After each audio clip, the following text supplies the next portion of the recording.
осінь, стук коней бадьорий,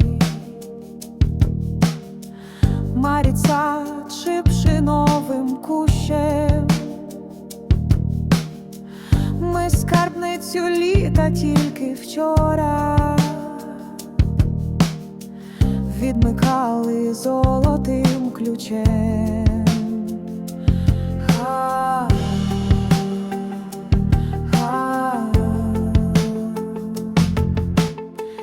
Тільки вчора блискавки зухвалі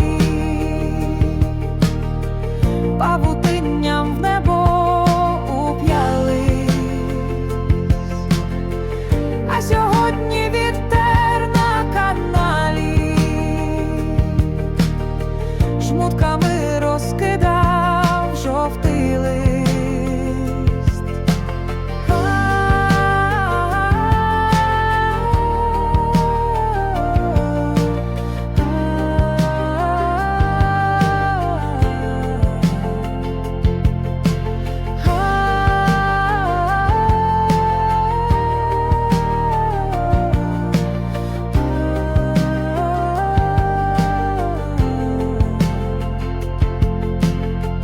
Тільки вчора блискавки зухвалі